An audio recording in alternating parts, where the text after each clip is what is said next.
पाकिस्तान के जरिए तेहरान से वॉशिंगटन पहुंचे दस्तावेजों ने सफेद घर की मेज पर पहुंचते ही धमाका कर दिया है। 28 फरवरी से शुरू हुई भीषण जंग के बाद, जिसमें अमेरिका और इजराइल ने मिलकर ईरान के ठिकानों को निशाना बनाया था, शांति की एक किरण दिखाई दी थी।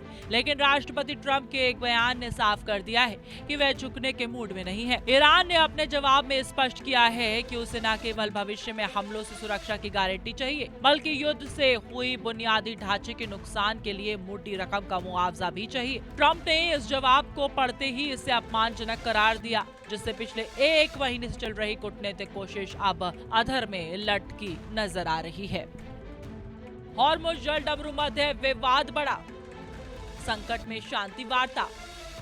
अमेरिका की बड़ी चेतावनी। ईरान के जवाब में सबसे चौंकाने वाली और विवादित मांग हॉर्मुज़ जल डमरू मध्य को लेकर है। तेहरान ने इस स्मारक समुद्री मार्ग पर अपनी पूर्ण संप्रभुता को मान्यता देने की शर्त रखी है। वैश्विक अर्थव्यवस्था की रग माने जाने वाले इस रास्ते पर ईरान का दावा अमेरिका को किसी भी कीमत पर मंजूर नहीं है। इसके साथ ही ईरान ने अमेरिका के office of foreign assets control OFAC से मांगी है कि अगले 30 दिनों के लिए ईरानी तेल की बिक्री पर लगे तमाम प्रतिबंध हटा दिए जाएं। ईरान की मंशा साफ है, वह बातचीत की मेज पर आने से पहले अपनी आर्थिक स्थिति को मजबूत करना चाहता है और अपने बंदरगाहों पर लगी नौसैनिक नाकेबंदी को पूरी तरह खत्म देखना चाहता है। बातचीत के इस सौदे में परमाणु कार्यक्रम का मुद्दा भी एक बड़ी बाधा बनकर उभरा है। अमेरिका चाहता है कि ईरान कम से कम 20 साल तक यूरेनियम इंट्रिचमेंट को पूरी तरह रोक दे, लेकिन ईरान ने इस समय वृद्धि को बहुत लंबा और अनुचित बताया है। ईरान की ओर से दो टूक कहा गया है कि वह अपनी परमाणु सुविधाओं को नष्ट करने के किसी भी प्रभाव का विचार नहीं करेगा। तेहरान का तर्क है कि उसकी परमाणु क्षमता उसकी सुरक्षा की ढाल है, जिससे वह शांति के नाम पर गिरवी नहीं रख सकता। वहीं अमेरिकी प्रशासन इसे ईरान की परमाणु बम बनाने की चालाकी मान रहा है, जिससे दोनों देशों के बीच अविश्वास की खाई और गहरी हो गई है।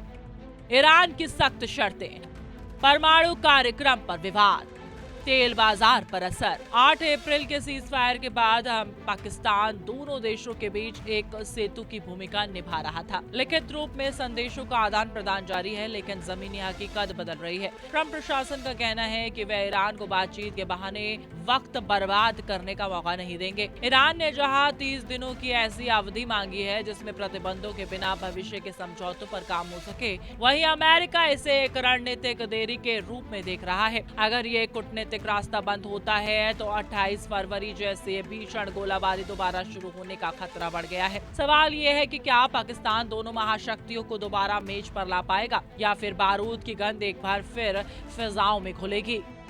सवालों में पाकिस्तान की मध्यस्थता, सीज फायर टूटने का खतरा, वैश्विक सुरक्षा पर संकट। डोनाल्ड ट्रंप और ईरानी नेतृत्व के बीच ये ईगो क्लैश अब एक खतरनाक मोड़ पर है। एक और ईरान अपनी संप्रभुता और आर्थिक सुरक्षा की मांग पर अड़ा है, तो दूसरी तरफ ट्रंप इसे ईरान की हठ धर्मिता मान रहे हैं। अगर 30 दिनों का ये प्रस्तावित समय बिना किसी ठोस नतीजे के बीत जाता है तो मध्य पूर्व में सीजफायर की मियाद खत्म हो जाएगी और दुनिया एक ऐसे युद्ध की गवाह बन सकती है जिसका असर हर देश की अर्थव्यवस्था पर पड़ेगा। अब देखना यह है कि क्या अंतर्राष्ट्रीय समुदाय ट्रंप को शांत कर पाता है या फिर तेहरान अपनी मांगों के कुछ नरमी बरतता है। फिलहाल शांति की डोर बहुत कच्ची नजर आ रही है।